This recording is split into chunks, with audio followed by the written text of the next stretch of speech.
beyond the current year of cultural exchange, connections between China and the Caribbean go deeper than you might imagine.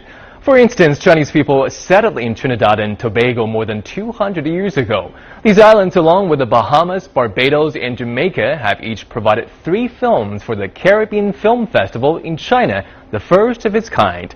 Jennifer Xiong was at the opening ceremony and brings us this report. Even before the screenings began, the festival atmosphere was abuzz, with officials from China's Ministry of Culture rubbing shoulders with ambassadors from 7 Caribbean countries. It was the curtain raiser for a 2-day event screening 12 films. So how much do people in China actually know about the Caribbean? There are a lot of people that do not know where the Caribbean is. If you call a Caribbean island, and if you say Bahama, which is the China version of Bahamas, people are thinking it's Panama.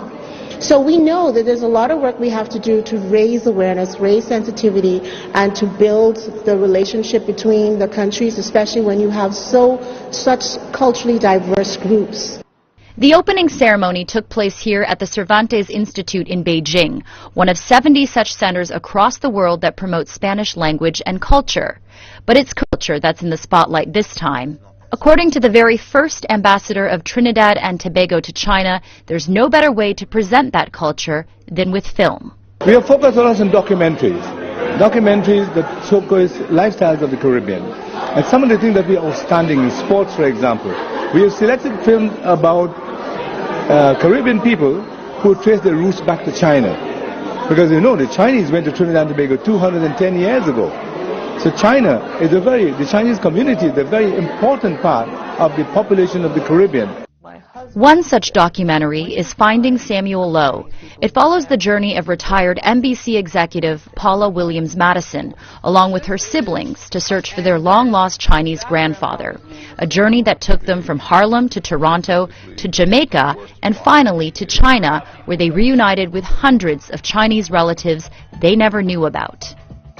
Another documentary at the festival is called The Bakers of Oriental Gardens, directed by Jamaican filmmaker Danielle Russell, who spent 4 years living in Beijing, where she recorded the lives of 4 physically challenged Chinese women living and working together in a bakery in China. The film stands out in that it gives Jamaican audiences a real view of China while from a Jamaican point of view.